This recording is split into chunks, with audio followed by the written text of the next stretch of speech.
Now is Brian Brooks. He is Comptroller of the Currency. Good morning, Mr. Brooks. Welcome to the Hugh Hewitt Show. Hugh, thanks so much for having me. I want you to explain what the rule is, and then I want to talk to you about whether or not we can get this into law because the ESG movement is destroying America's corporate culture, and I need you to explain that as well. So I just give you the floor to lay out the thesis and why we need this to become law. Well, Hugh, this is one of the most important things we're working on over here, and I just basically say I thought we all learned in the 1960s and 70s that redlining is bad. But what we found in the last couple of years is whole industries in this country are being redlined. And I'm talking about like the oil and gas companies whose fracking revolution gave us energy independence. And I'm talking about the makers of the shotguns and rifles that American sportsmen use. I'm talking about private companies that operate correctional facilities for the government. Even the independent ATM operator you probably withdrew $20 from this morning. These businesses have all been at some level boycotted by various big banks in the United States, even though they're completely legal and millions of us depend on them every day. I'm guessing everybody listening is heating their house with oil or gas right now, but it turns out that the banks think some of these businesses are so controversial that they don't even qualify for a checking account, and that is wrong. Now, Brian Brooks, you can be followed on Twitter at Brian Brooks OCC. Would you tell people first what the Office of the Comptroller of the Currency does so that why you have authority and a platform at least for 60 more days? Well, hopefully longer, Hugh. We'll see how that goes. But the OCC is the agency that charters all the national banks in the United States, and we're the primary regulator for all of them. So when you think about the J.P. Morgans and Wells Fargos and Bank of Americas of the world, we're their regulator. We supervise what they do. We establish the rules in which they operate. And so when we see things happen that are hurting the economy or that aren't safe and sound, it's our job to go and take care of that. Brian, is it possible that you can be confirmed for a term of set years? Well, I hope so. The president has announced his intention to nominate me, and I hope to have a confirmation hearing later in November or December. Oh, this is So, vital. I didn't know that. I didn't know that you had a fixed term appointment because that means you can carry this through.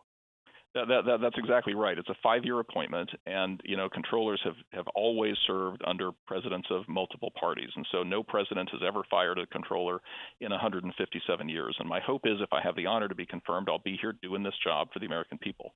Well, I now I've got a cause, and I know Leader McConnell and his team listens. This is so important because ESG, beyond those disfavored industries that are being redlined, ESG is sweeping through corporate America and weaponizing corporate governance. I mean, do you agree with me on this? I do worry about it, Hugh, and ESG has a lot of laudable goals and everything, but to me, the thing to remember is we still live in a republic and we live in a country that believes in free markets. So in a country like that, it's not supposed to be boardroom leaders and bank executives who make the decisions. It's supposed to be our elected representatives and consumers in markets, right? I mean, in a free society, that's what we believe. Now, who leans on, for example, banks in Alaska not to lend to oil exploration firms? Well, Hugh, I don't want to be a conspiracy theorist about it at all, but there are all of these global NGOs that promote things like the Equator Principles and some of these other kind of multinational sort of agreements among companies, not among governments even, but among companies. And what happens is those organizations can exert domestic political pressure on companies. You saw this happen in Canada just a few years ago when HSBC, the big international bank, tried to boycott the oil sands business, which was one of Canada's most important routes to energy independence. And the premier of Alberta said, I'm not going to have it. If you're going to boycott oil sands, we're going to boycott you. And at the end of the day, the people of that state in Canada rose up, and that's what they did. No, I am afraid that people don't appreciate what happens when equity lending dries up. What happens to these companies when they can't get access to credit, Brian Brooks? Well, you got a bunch of problems. I mean, so one thing is they can resort to the capital markets and borrow money at a higher rate of interest. What that means is we all then wind up paying more for what we're trying to buy. I mean, a portion of every gallon of gas you buy at the gas pump represents the borrowing cost of the gas company, right? And so if it becomes 10%, 20%, 50% more expensive, that's a problem. But there's some of these companies that can't find a banking relationship. And when that happens, they have real problems, right? So you can't have an economy that functions in a system where a perfectly legal business literally can't get a business checking account. Let's talk a little bit about gun manufacturers because they are a particular target of the left. And you mentioned sportsmen and shooters. That's not me, right? This is not my issue. But I want people to understand their ability to get weapons and ammunition, their ability to enjoy sport or self defense depends upon the manufacture of these, and they want to be redlined. The left wants to basically shut them down. What they cannot win in Congress, they want to win through lending practices. It's actually kind of astonishing. Well, Hugh, the the craziest thing I saw on Twitter about this when we released our rule on Friday was a tweet that said, and I'm quoting here, it said, "If the politicians won't do it, then we need the banks to." Just ponder that for a minute. If your elected representatives are listening to you and not banning you from your hunting rifle, then we need the banks to ban your hunting rifle? Does that make any sense in a democracy? No, it doesn't. Now, there is a constitutional issue here, which, and Brian, I believe you're a lawyer, uh, the state action doctrine, and it's expanded in recent years. All of these banks are federally regulated. Do you think viewpoint discrimination or that sort of a challenge is viable to these practices?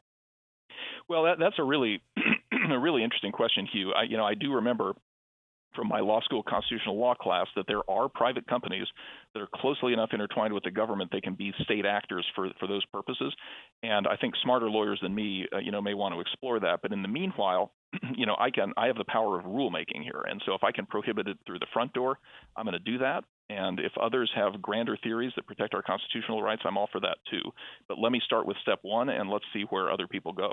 Yeah, state action doctrine is actually a very dangerous sword. It's two-edged. And when Brentwood Academy came down, I was upset about it because it expands state action. But viewpoint discrimination is really anathema to American free speech rights. It's really deeply dangerous because unseen actor, and again, I'm not a conspiracy guy. I knock them down every day, but you see this, you actually do it. Tell us about rulemaking because people who are hearing this for the first time may want to get involved. And actually, rulemaking is for people to get involved. Well, yeah, that's exactly right. So, the way that regulatory agencies can protect our rights is we put rulemakings out for comment, and we can't make them final. In other words, we can't turn them into law until we've had public comment. So we've put this rule out for public comment. We're receiving comments from the public between now and January 4th, and I encourage people who have views on our rule to take a look at it. It's available on our website at occ.gov, and I think it would be terrific if, everybody listening, regular citizens, the hunters who want their hunting rifles, the people who want to drive their F-Series pickup truck and are concerned about this, ought to let us know their views, and we can take those into account when we finalize this in January. Now, my friend John Barger reached out to me. I've only met you once briefly, and John Barger said, you got to read this, and I wanted to get you on to talk about this, but he didn't do it in order to get you confirmed. I had no idea that you had a confirmation. Now I'm going to dig into this. Which committee are you in front of, Comptroller Brooks? It's the Senate Banking Committee. And who's the chairman of that? Is it Shelby? No, it's Chairman Mike Crapo of Idaho, who's a good personal friend and mentor of mine. And who else is on that committee? Well, Senator Pat Toomey of Pennsylvania will be the incoming chairman, assuming we keep the Senate in the January runoffs. Senator Tim Scott, my good friend from South Carolina, is the next ranking member, and the list goes on. There are 12 Republicans sitting on that committee today. Sherrod Brown of Ohio is the ranking member. Oh, dear. That's my home state, and Sherrod is no friend of free markets. Let me ask you, do you have a hearing scheduled? I don't have a hearing scheduled. I think the nomination will be coming up shortly, and the hearing will happen later, I think probably in early December, if I had to guess. Well, I'm all in on this. How big is the office of the Comptroller of the Currency? We have about 3,500 employees who sit in 60 offices all around the country, from Washington, D.C. to California and every place in between. And this is not political. This is actually just good government, correct? Well, that's the view here, and I don't think anything we're doing really is about politics. I tell you, Hugh, yes, there are banks trying to boycott oil and gas, but there's also pressure on banks to boycott Planned Parenthood, and your point is exactly right. It's not that we're trying to favor the left or the right. It's that banks aren't supposed to be political weapons. Banks are the infrastructure we all build our lives on.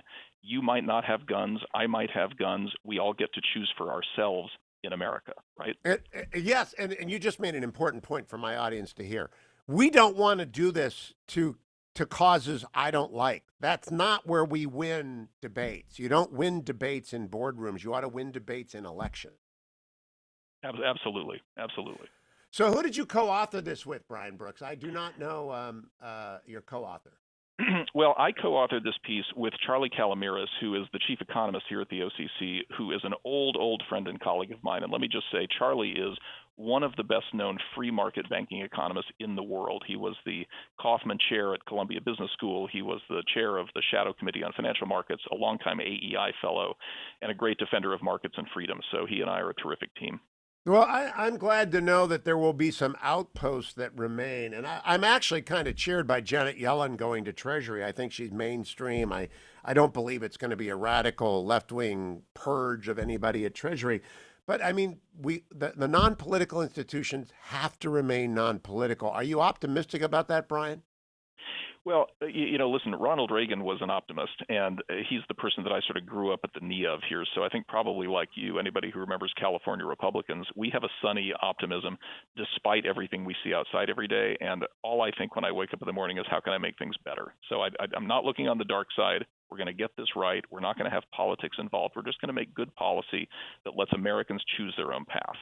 Brian Brooks, great to have you on the radio. I have tweeted out the article, which is Payday Lenders, Gun Salesmen, and Taking Politics Out of Banking. A new rule aims to make all legal businesses can get loans, including unpopular ones. People need to read it, send it around, and then they need to call Mike Crapo and the majority leader to get this thing done. Thank you, Comptroller Brooks.